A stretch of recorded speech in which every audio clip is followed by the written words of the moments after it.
әр ұлттың ерекшелігі тілінде екені белгілі. Сондықтан тілді дамыту халық үшін, ұлт үшін маңызды. Латын әліпбиіне көшу рухани құндылығымызды сақтауда, дәріптеуде орны ерекше болмақ.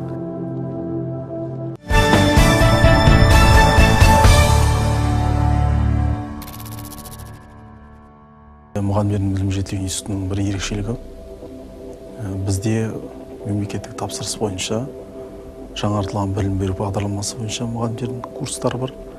Сонымен қатар қысқа мерзімді курстар деп аталады. Қазір уақытта мұғалімдердің көбісі категорияға біліктілік арттыруға қатысты өтетін курстар деп аталады. Немесе базовый курс деп қазір мұғалімдер соны атайды. Енді бізде курс мазмұнда көптеген осы латын графикасына байланысты үлкен шаралар аталып өтіп жатыр деп айтуымызға болады. Алдымен айта кету керек, негізінде бұл латын әліпбиінің проблемасын тек қана филологтардың мәселесі ғана емес, қазір қоғамда үлкен пікір тудырып отырған бұл жалпы Бұқараның, сонымен қатар басқа ғылым саласында мамандарына қатысты деп ойлаймыз.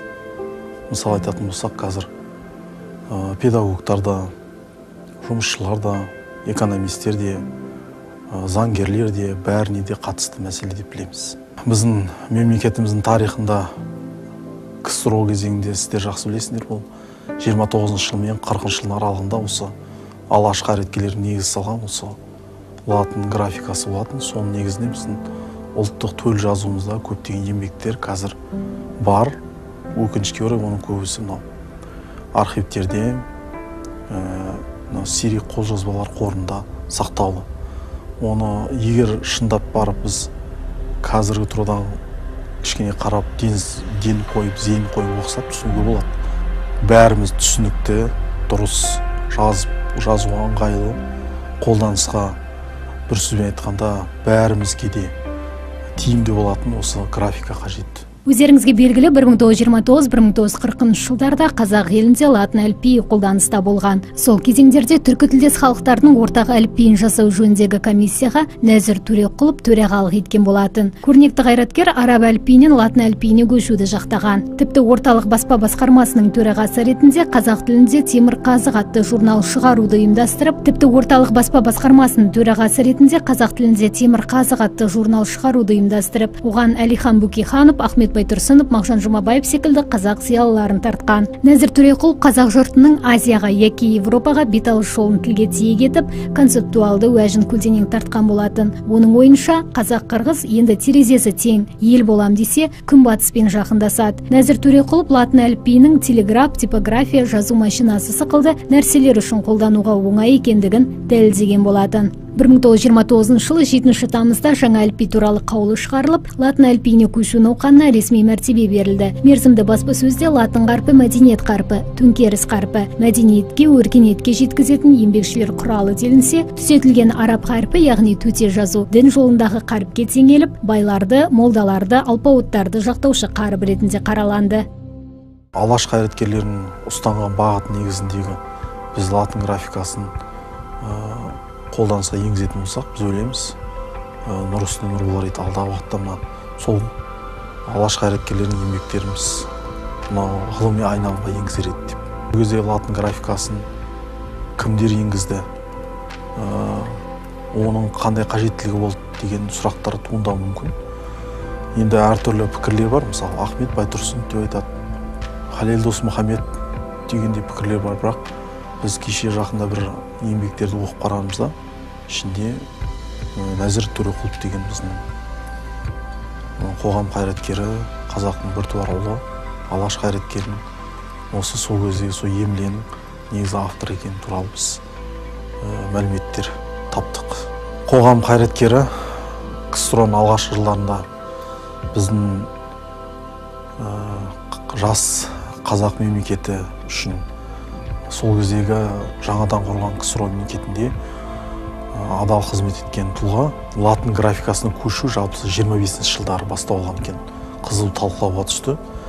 Бірақ соның ішінде айта кету керек, бір топ біздің қазақ зиялылары сол араб графикасына қала беруін ұйғарды. Бірақ енді сол кезде жалпы Нәзір Төреқұловтың мынандай жақсы сөзі бар. кириллицаның майданы тар, ал латынның майданы кең. Болашақта қазақ ұлты осында кең майданда үлкен өркениет ұлт болу үшін бізге латын графикасы керек деп сол кезде өзінің шынайы пікірін айтқан болатын. Ол кезде тек қана біздің қазақ зиялылары емес, сол кезде түркі әлемінің зиялылары да қатысқан үлкен конференция болған.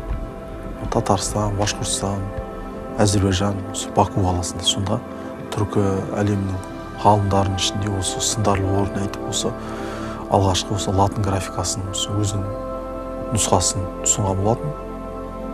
Енді ол кезде түркі әлеміне белгілі қайраткерлер де болды. Мысалы, сол кезде Исмаил Гаспараль деген болатын. Ол туралы қырым татарларының еңбектерінде бар. Латын графикасын тұтас түркі әлеміне енгізу туралы ұсыныс жасаған болатын. Енді өкінішке орай КСРО толық өзінің күшіне мінген кезде бұлардың пікірлері тиянақты өз деңгейінде қалыптаса алмай, кейіннен мынау сол түркі ұлттарының бәрінде өзінің кириллица әріптерінде графикасы қалдырып кетті. Сол алаш қайраткерлерінің ішінде осы латын графикасын зерттеген ғалымдарға көбірек көңіл бөлінсе, біз ойлаймыз, үлкен жетістік деп ғылымдағы сара жол деп айта аламыз.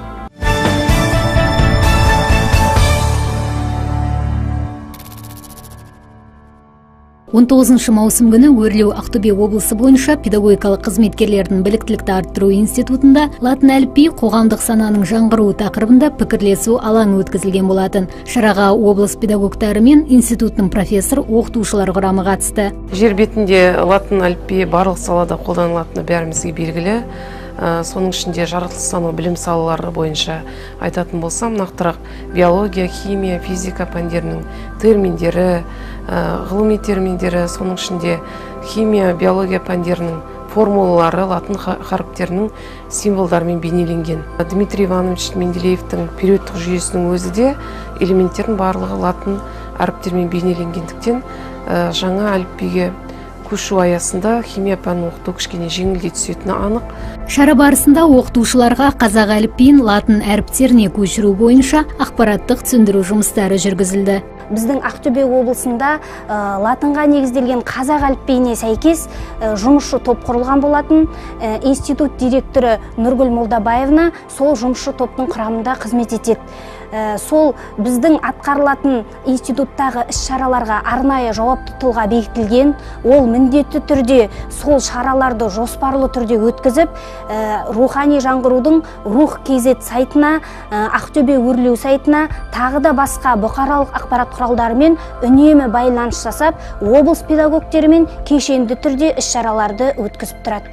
Сонымен қатар, алдағы уақытта да институттың профессор оқытушылық құрамы мемлекеттік тілді дамыту бағытындағы кешенді жобаларды жүзеге асыруды жалғастыра береді. Пікірлесу алаңында қатысушыларға қазақ тілін дамыту және әлемдік ақпараттық білім беру кеңістігіне енгізу үшін латын әліпбиіне көшудің қажеттілігі түсіндірілді. Оның негізгі проблемасын айта кетуге тура келеді. Себебі қазір мектептерде естіп жатқан шығарсыз, функционалды сауаттылық дегенге қазір аса ден қойып отыр.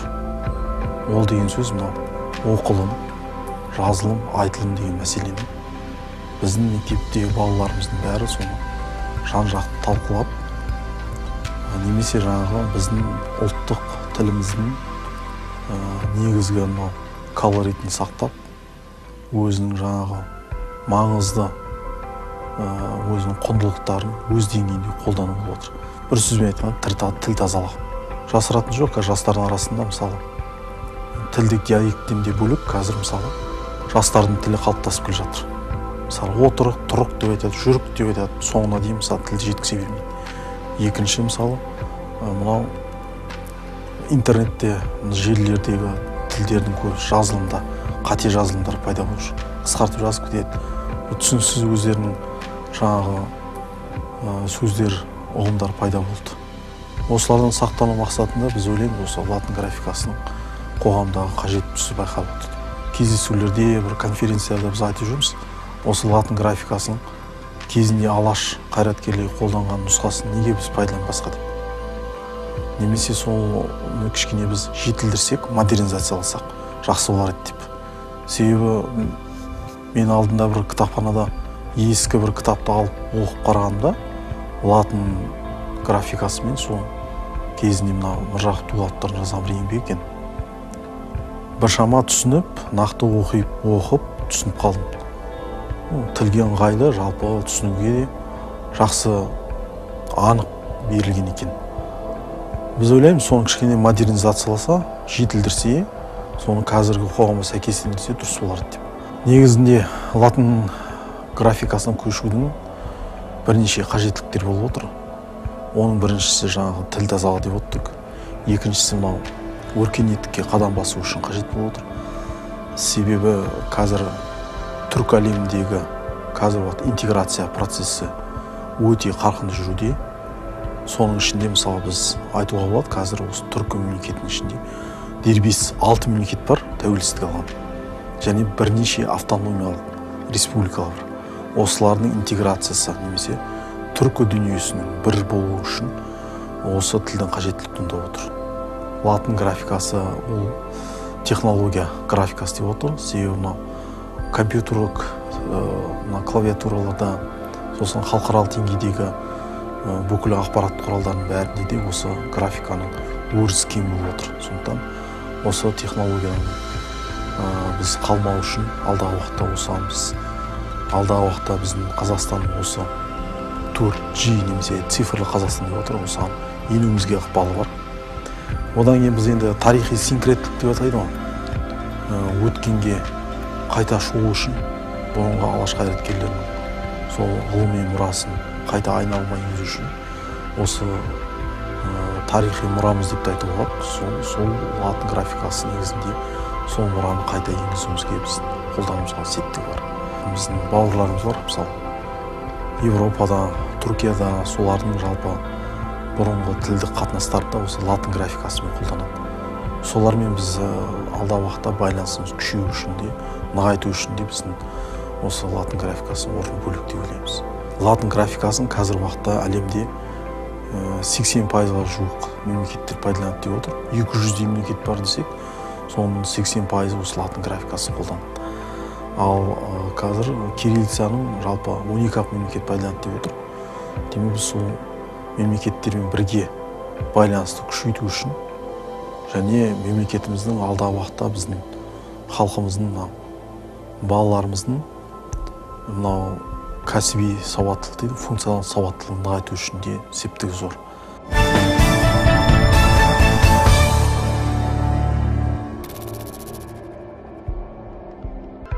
Қазақ тілін латын әліпбиіне көшіру ана тіліміздің жаһандық ғылым мен білімге кірігуін әрі әлем қазақтарының рухани тұтастығын қамтамасыз ететін бірегей қадам. Әлемде жаңа шығып жатқан оқулықтардың 90% латын жазуымен жазылған. Сондықтан оқушыларымыз осы білімді меңгеріп, білім көкжиегін кеңейтуде жаңа әліпбидің маңызы өте зор. Латын жазуы бұл дамыған демократиялық мемлекет болу үшін Қазақстанның егеменді өркениеті таңдауы. Дәрі-дәрмектердің атаулары мен медицинаға қатысты ғылыми әдебиеттер мен терминдердің барлығы латын әліпбиімен жазылатынын ескерсек, бұл жазудың өзі өмірдің өзі талап етіп отырған басты қажеттіліктердің бірі. Қазір Қазақстанның дамып әлем көз тіккен талай маңызды шаралардың ұйытқысы болуы оның мемлекеттік тілімен жазуының заманға сай келуін талап етеді.